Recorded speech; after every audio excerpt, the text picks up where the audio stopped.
If it can be achieved, then yeah, that would clearly be I think I'd be very excited about that prospect for the north of England. I think it would be fantastic for the north of England.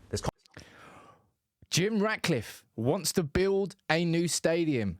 Jim Ratcliffe has given his first full interview as Manchester United owner. I already did a video earlier today covering some quotes from a Belgian interview, but this one supersedes it. We've got full commentary from Ratcliffe on absolutely every aspect, from Old Trafford to Erik ten Hag, to recruitment, to Dan Ashworth, to, he speaks about Greenwood.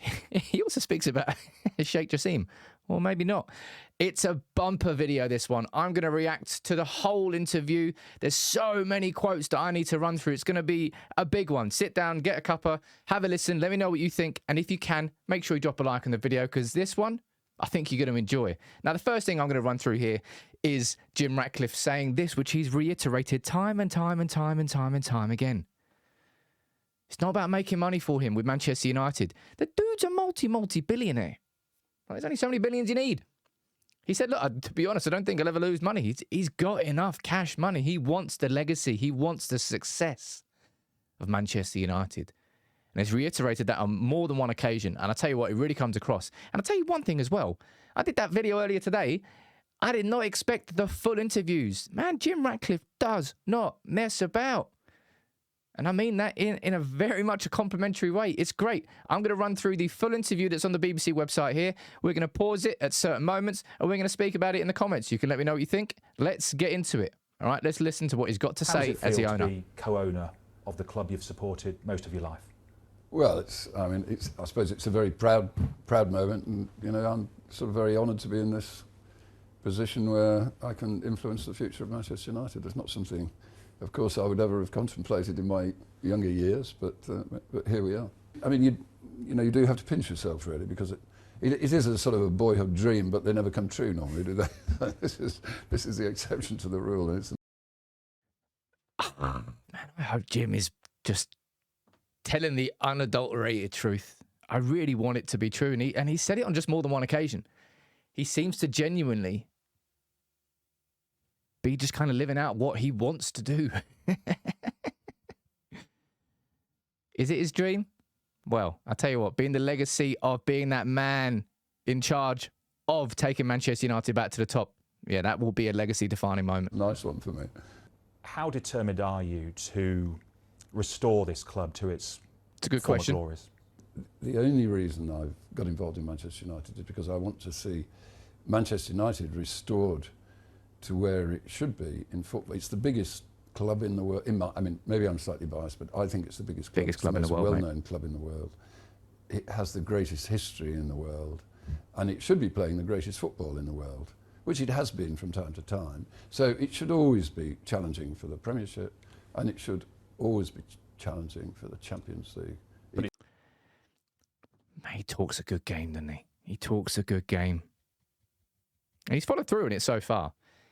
Absolute ambition just to take Manchester United back to the top. This interview does get very interesting, by the way. There are so many key points I want to run through. I might skip, actually, to when he speaks about the stadium, because I think that's one area that I know a lot of you want to hear about. So let's get to that now. Old Trafford and its future and the state that it's in. A bit tired, frankly. And, yeah, that's one way of putting it. It's in need of refurbishment, and I think there are two main issues in this club. One's performance on the field, and the other one probably is the stadium. And there's obviously a lot of talk about that. There is quite a big argument, in my view, for regenerating that whole south side of Manchester. Yeah. And within it, the nucleus of it being a new stadium, which would be a world-class, state-of-the-art stadium, which could take England games, it could take the FA Cup final, it could take the Champions League final, and it could service the north of England. It sounds like your preference, Sir Jim, is for a new stadium, if it can be achieved. If it can be achieved, then yeah, that would clearly be I think I'd be very excited about that prospect for the north of England. I think it would be fantastic for the north of England.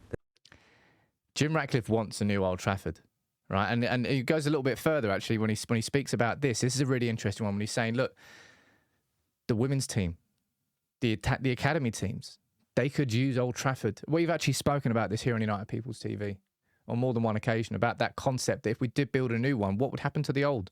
to the original Old Trafford.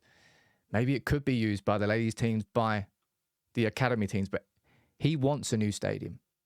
This is the first time where we've heard Jim Ratcliffe go on record to sort of like put his stake in the ground.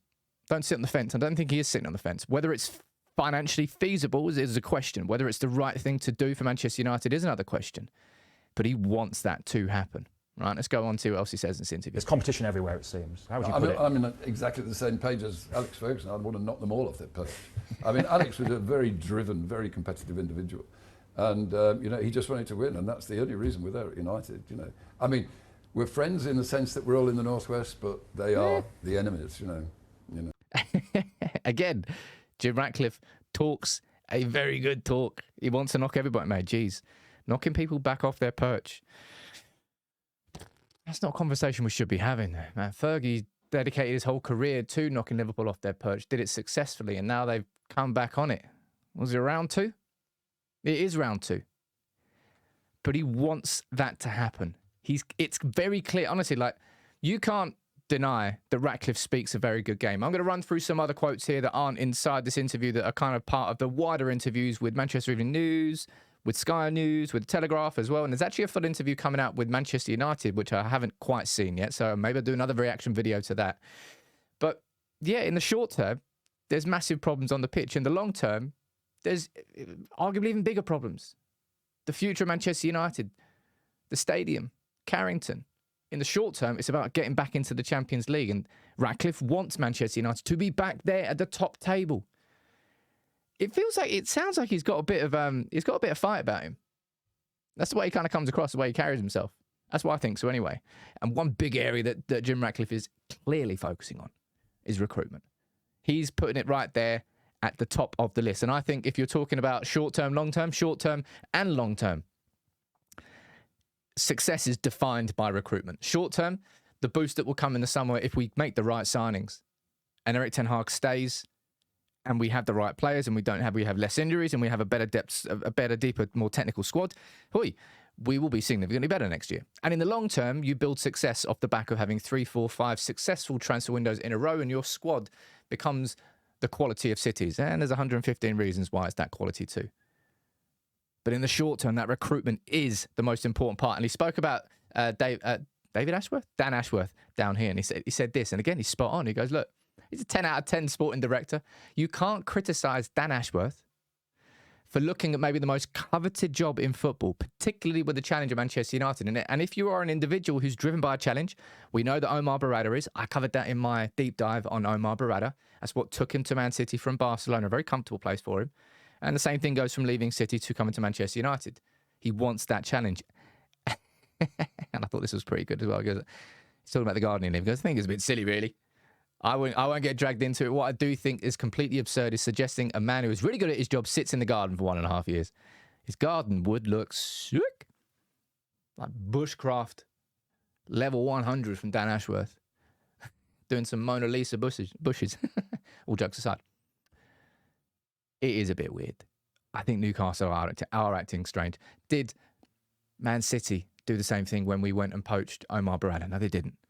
It was an amicable conversation. Was there a compensation package? I mean, there might have been. I don't actually know. Did Brighton kick off Chelsea when they came to... if anybody's got any right to kick off, it's Chelsea. It's Brighton kicking off at Chelsea for taking everybody from them. They didn't. Amicable. Gardening leave. Off you go. Joining them in November, I think it is. Newcastle. Acting like little children because they wanted it all and then they can't have it all. Dearie me. Poor you. Now, this is an interesting one. And I'm going to be interested to know what people say about this in the comments below, right? This is what Jim Ratcliffe had to say about Mason Greenwood. Let me see if I can pull this up here. Let me do this. Take these two off. 1 second there. Editing on the fly. Says this. He goes, you are dealing with young people who have not always been brought up in the best circumstances, who have a lot of money, and they don't always have the guidance they should have. What we need to do when we have issues like that is understand real effects, not the hype. Then we need to make a fair decision in the light of the club's values. That's what we need to do, and that's how we will deal with it. In my opinion, when you talk about a fair decision in light of the club's values, I think that fair decision has been made. Now, that would kind of suggest that Jim Ratcliffe's not closing the door. Does he have the ultimate say on it? I mean, obviously he does as the owner of the football operations, but I'm not sure he would get involved. Maybe he would be. Maybe he would. What do you think is going to happen? I personally see Manchester United selling Mason Greenwood, moving on in the summer, and that's the end of it. We then reinvest that money back into the squad, back into the future of Manchester United. I don't think that Mason Greenwood is the future of Manchester United. Personal opinion, I know not everybody agrees with me on that one. But this interview from Jim Ratcliffe, honestly, was class. I really, really enjoyed it. From him... Do you know how funny that is? He's just like, yeah, has anybody ever seen him? Anybody ever seen Sheikh Jassim? No, me neither. Never met him. No idea. Is he real? Not sure. Obviously, it was all said in jest, but Jim Ratcliffe has been moving at a rapid pace ever since Christmas Eve. And that statement was released by Manchester United confirming that it was going to happen. In that time frame, we've got a new CEO. We're going to appoint a new sporting director.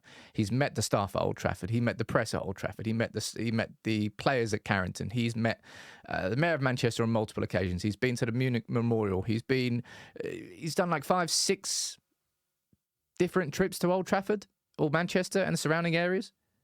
And now, straight away, he's already got his press interviews. I did not expect it to come this early. That's why I was excited to cover that story from earlier, from Belgium, because I thought that would have been there for a little while before we got all this. But no, later in the afternoon. And it's, man, if this is going to be the habit of Ratcliffe, just surprising everybody by how quick and swift his decisions are, then that in itself is a wonderful habit to have. Of course, helps if you make the right decisions. Now, what do you think about his comments on Old Trafford? That's going to be a big one. Sounds like Jim Ratcliffe wants a new Old Trafford, a new stadium in the north would be his preference. He's spoken on recruitment, on Erik ten Hag. He spoke about Erik ten Hag. Let me see if I can pull up that part of the interview here, actually. I think it was around about... Let me go for here. Let me see if it's about here. You know, what I'd like to say to the fans is, you know, give us a little bit of time. Try to be patient, and we'll try to build Manchester United back to where it should be, which is one of the very elite clubs in Europe. But there will be worries from fans that the Glazers remain in Old... Well, so I'm not mentioning the G word. Anyway, he spoke about Erik ten Hag and he said, look, at this time, I don't think it would be fair for me to comment on individuals, but he's saying that all the managers that have existed at this club have been great managers, but all of them have failed. Common denominator? Yeah, the Glazers. It's exactly that. Ratcliffe is schmoozy to the Glazers in this interview, kind of like he's been schmoozy this whole time. He's playing the softly game, right? That's his way of getting them out. Not by booting them out the door, but by just softly and gently pushing them whilst giving them compliments. And at the same time buying all their shares. That's the way he's getting the Glazers out of the club. It's not something I could deal with. It's not something I would be able to do. But it's something that Jim Ratcliffe is doing so far to a success, and he's hoping to continue it. That's sort of the full interview cover. There is lots more. I'll tell you what, I'm going to leave a link to the Athletics full transcript of their Jim Ratcliffe interview in the comments. There's far more inside that I haven't been able to cover in this interview because it would have been a long old video. You can let me know what you think in the comments below. But Jim, it's been a good start, and I'm really, really excited.